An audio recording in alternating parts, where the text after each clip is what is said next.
자, 우리 일동제약 주주님들, 시청자 여러분들 반갑습니다. 오늘도 황 소장입니다. 바로 차트를 좀 보시면은 오늘 좀 주가가 여전히 좋지가 않아요. 4% 정도 이렇게 빠져가지고 제가 조금 중요하게 계속해서 말씀드렸던 이 2만 원 지지선에서 주가가 좀 이렇게 왔다 갔다 하는 걸 보실 수 있는데 제가 오늘 좀 굉장히 중요한 이야기를 좀 전달을 드리려고 해요. 이 바이오 섹터 관련해서 조금 흥미로운 기사가 하나 있어서 제가 요 내용 관련해서 전달을 드리려고 하니까 끝까지 이 집중만 좀 해서 영상 시청 부탁을 드리고 보시다가 조금이라도 도움이 되셨다 생각이 되시면은 이 구독 버튼 한 번씩만 부탁을 드리겠습니다.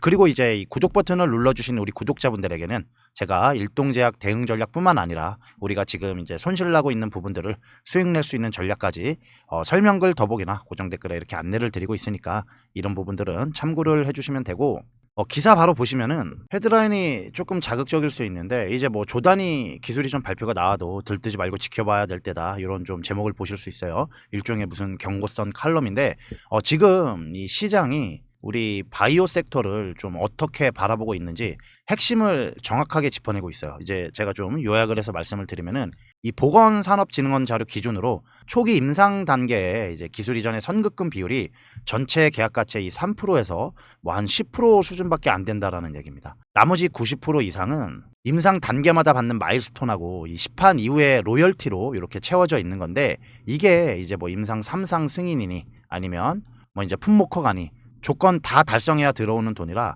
사실상 이 받을 확률이 낮은 미래 약속에 가까운 거죠.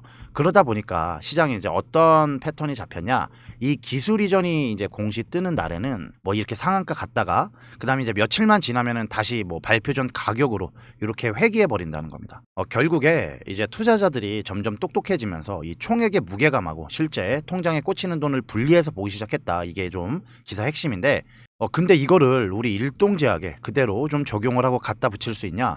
저는 여기서부터 좀 다르게 풀어드려야 한다는 입장입니다. 그러니까 기사가 지적하는 뭐 거품의 본질이 이제 데이터가 약한데 뭐 기대감만 부풀어 있는 뭐 이런 그런 계약, 그리고 이제 글로벌에서 검증이 안 된 파이프라인, 이런 게 문제라는 건데 근데 우리 일동제약 파이프라인은 이런 일반론에서 빠져나갈 근거가 너무나 명확하단 말이에요. 제가 지금 이렇게 일동제약 비만약 파이프라인이랑 그 일라이릴리 이 오프골리프론하고 좀 비교 데이터를 준비를 해왔는데, 일단 일동제약 임상 1상 결과를 보면은 200mg 최고 용량 투여군에서 사주 이 평균 9.9%, 일부 환자는 최대 이렇게 13.8%까지 체중 감소가 나왔습니다. 그러니까 4주 만에 평균 이렇게 10% 가까이 빠졌다는 건데, 요게 어느 정도 숫자인지 좀 감이 잘 안 오실까봐 제가 마찬가지로 이렇게 일라이릴리까지 좀 자료를 준비해 왔는데, 일라이릴리가 지금 이제 글로벌 비만 치료제 선두 주자잖아요. 그 오프글리프론, 이 오프글리프론 데이터를 같은 4주 시점에서 좀 보시면은 최고 용량 23mg 투여근의 평균 체중 감소율이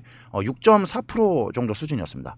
그리고 우리 저용량군 이 100mg 데이터가 보시면 이렇게 6.9%로 나왔다는 겁니다. 이게 무슨 얘기냐면은 일동제약 저용량 한 알이 이 릴리 최고 용량 한 알을 이미 넘어서고 있다는 거예요. 이 글로벌 빅파마가 이 5년 넘게 임상 돌려가지고 이렇게 뽑아낸 데이터를 우리 일동이 일상 단계에서 그것도 보시면 더 낮은 용량으로 추월을 하고 있다는 그림인 거죠.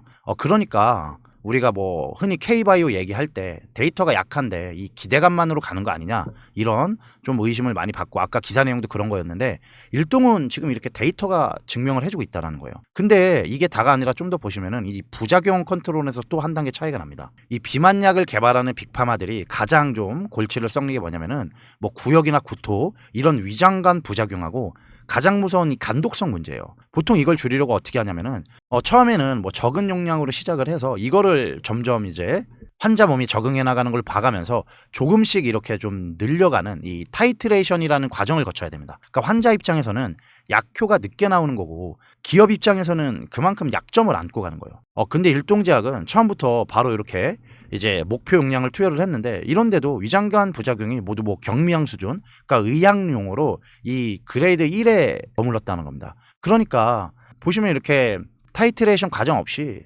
바로 약효를 뽑아낸 거예요. 데이터 자체의 질이 다르다는 거죠. 그리고 이 진짜 핵심이 이 간독성 이슈인데, 이 GLP-1 개발하던 글로벌 빅파마들이 이렇게 줄줄이 임상이 중단된 가장 큰 이유가 바로 이 간 손상 문제였어요. 뭐 화이자 후보 물질이 이 간독성으로 자초된 게 대표적이고, 근데 우리 일동제약은 이 반복 투여 시에도 간독성이 이렇게 제로로 나타났습니다.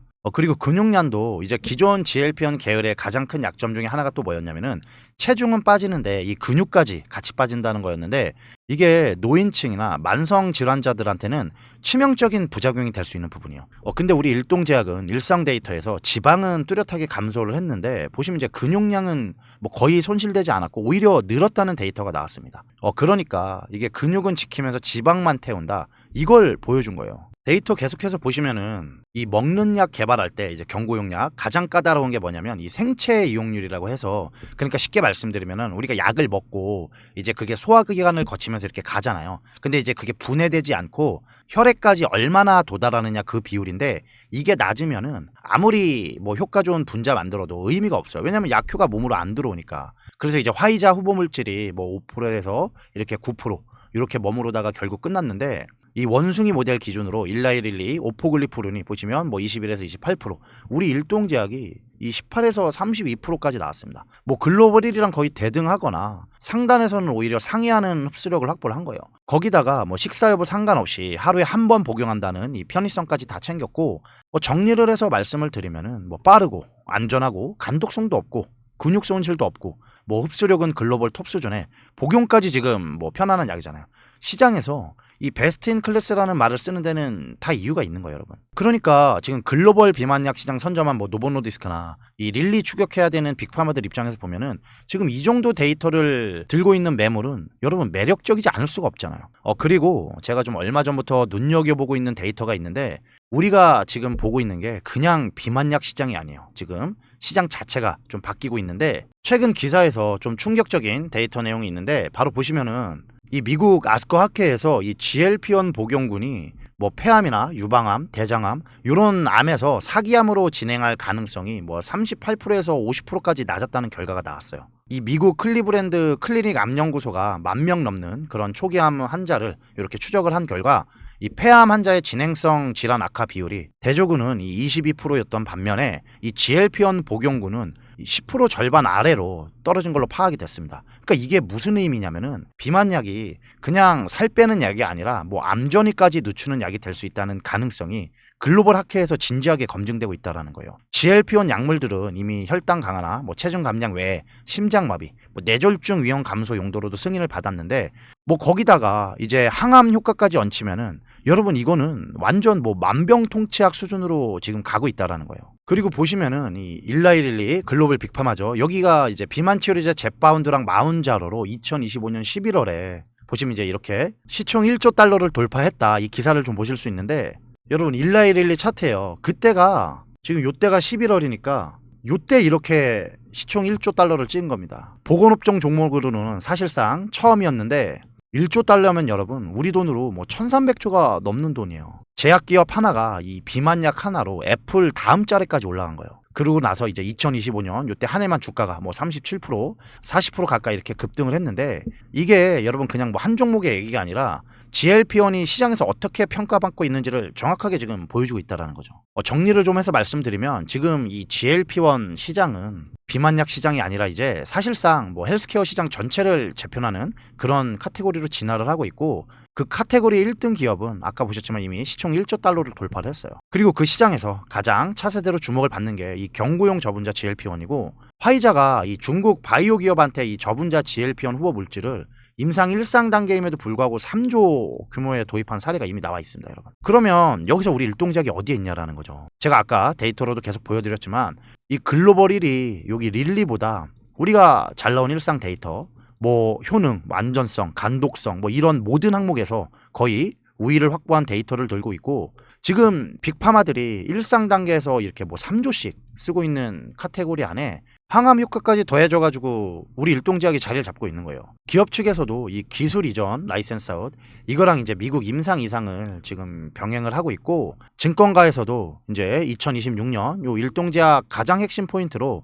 이 라이센스 아웃을 지금 꼽고 있는 상황인데 보시면은 지금 계속해서 이렇게 주가가 빠지고 있는 상황들이 우리 일동제약에 문제가 있어서가 아니에요. 어제 뭐 한미약품뿐만 아니라 이 오스코텍 1조 규모의 기술 이전 소식도 있었고, 올릭스도 이 1,000억 자금 조달에 성공하면서 바이오 쪽에 이 호재가 계속해서 쌓이고 있어요. 일동제약도 마찬가지로 제가 어제도 영상에서 전달을 드렸지만 이 FDA 승인도 지금 나온 상황이고, 아무런 이유 없이 지금 이런 부분들이 이 수급적인 부분 때문에 일동제약뿐만 아니라 대부분의 종목들이 지금 왜곡이 되고 있는데, 우리가 이런 상황에서 여기서 좀 억울하게 손절하는 게 맞냐라는 거예요. 제가 이 계속해서 6월이 일동제약한테 굉장히 중요하다고 말씀을 드렸잖아요. 우리 일동제약 들고 계신 주주님들 그동안 뭐 몇 개월 또는 몇 년 이렇게 좀 오랜 시간 마음고생 하셨을 텐데, 그 시간이 어떻게 보면 이제부터 좀 본격적으로 보상받기 시작하는 그런 흐름이 좀 제대로 풀리기 시작하는 상황이 점점 다가온다라는 건데, 근데 여기서 오해를 하시면 안 되는 게 뭐냐면 이 6월이 끝나는 판이 아니에요, 여러분. 이 ADA 이 학회 일정에 6월 16일 이때 이제 유노비아 합병 일정도 있고, 지금 이벤트들이 계속해서 대기하고 있어요. 그러니까 뭐 6월 합병 마무리되고 게임 끝 이런 단순한 게 아니라 6월을 기점으로 좀 흐름이 본격적으로 열리기 시작하는 거고, 그게 이제 후반기까지 쭉 이어진다라는 거거든요. 우리가 이 기술 이전도 지금 봐야 되고, 그래서 제가 강조를 드리고 싶은 게 뭐냐면 지금부터가 진짜 시작이다라는 겁니다. 6월도 중요하고 후반기도 중요하고, 그 안에서 지금부터 우리가 어떻게 대응하느냐가 이 수익률이 완전히 달라질 수 있다라는 거예요. 근데 제가 뭐 영상에서도 말씀을 드렸지만 모든 일에 이 100%는 있을 수가 없으니까, 뭐 혹시나 좀 뭔가 뭐 잘못됐다, 일정이 밀렸다 이렇게 했을 때도 판단을 빨리 우리가 해야 되잖아요. 그리고 중요한 게 우리 바이오 같은 종목들은 임상 결과 발표가 어찌 됐든 간에 뭔가 이벤트를 앞두고 한 번씩 이렇게 굉장히 크게 흔들어요. 아무 이유 없이 한 번씩 크게 흔들어서 물량 뺏고 그런 작업들이 실제로 또 들어오는데, 그러니까 여러분들이 이런 흔들기에 좀 잘 이기고 버텨내셔야 결국에 우리가 원하는 그 수익 이상을 챙겨갈 수 있다는 거예요. 솔직히 지금 유튜브 안에서 일동제약을 저만큼 이렇게 디테일로 끌고 가는 전문가 거의 없다고 생각을 합니다. 제가 하루도 안 빠지고 일동제약 커버를 해드리고 있고 그만큼 일동제약의 진심인데, 그러면 진짜 지금부터 우리가 뭘 해야 되느냐, 지금부터 중요한 거는 움직임에 따라서 제가 좀 빨리빨리 판단을 해서 여러분들이 혹시라도 이 잘못된 판단하시는 거를 바로 세워드리는 거예요. 그래서 여러분들이 이제 설명글 더보기나 고정 댓글 보시면은 6월부터 이렇게 이어지는 후반기까지 언제 어떤 변수가 생길지 모르기 때문에 일동제약 특이 상황이 생기면은 제가 그 상황에 맞게끔 이렇게 공유를 드려보겠다라는 겁니다. 제가 뭐 영상으로 찍고 편집하고 올려서 여러분들이 보시고 판단하면 이미 늦어요. 주가 뭐 여기서 다 반영되어 있고 뭐 위든 아래든 그 다음에 영상 보는 거 뭐 아무런 의미가 없잖아요. 지금부터 우리가 정말 디테일하게 좀 준비를 잘 하셔야 되는 구간인데, 그게 뭐 매수 포지션이 됐든 홀딩이 됐든 뭐 매도가 됐든 이 6월부터 우리가 좀 후반까지 쭉 가는 그런 상황 안에서 지금부터 정말 준비를 좀 잘 하셔야 된다, 이 말씀을 꼭 좀 드리고 싶고, 비용 발생하는 거 없으니까 우리 주주님들은 미리미리 신청을 좀 해두셨으면 좋겠습니다. 그리고 제가 뭐 이런 식으로 우리 주도주들도 체크를 해서 뭐 많이는 아니지만 조금이라도 이런 식으로 좀 수익 내실 수 있게 제가 또 준비를 하고 있으니까 구독만 눌러주시고, 이 5월달에 받아보셔가지고 저랑 같이 수익을 내셨던 분들도 저희가 개인정보 보호관리 차원에서 한 달에 한 번씩 이 데이터 초기화를 진행을 해요. 그래서 이제 5월달에 신청을 해주셨던 분들도 한 번 더 이제 신청을 해주시면 되고, 제가 평소처럼 일동제약 브리핑은 똑같이 해드릴 거예요. 지금 6월부터 제가 계속해서 강조를 드리지만 특히 일동제약한테 너무나 좀 중요해지는 시기고, 귀한 시간 내서 제 영상 봐주시는 우리 주주님들이 그래도 다른 분들보다는 더 수익을 내보셨으면 좋겠어서 조금이라도 도움을 드려보려고 하는 거니까 다른 거 필요 없이 이 구독만 한번 해주시고 꼭 한번 신청하셔서 받아보셨으면 좋겠습니다. 아시겠죠? 이번 영상은 이렇게 마무리를 좀 하도록 하고요. 영상 끝까지 시청해주셔서 너무 감사드리고 저는 다음 영상에서 더 좋은 내용으로 인사드리도록 하겠습니다. 감사합니다.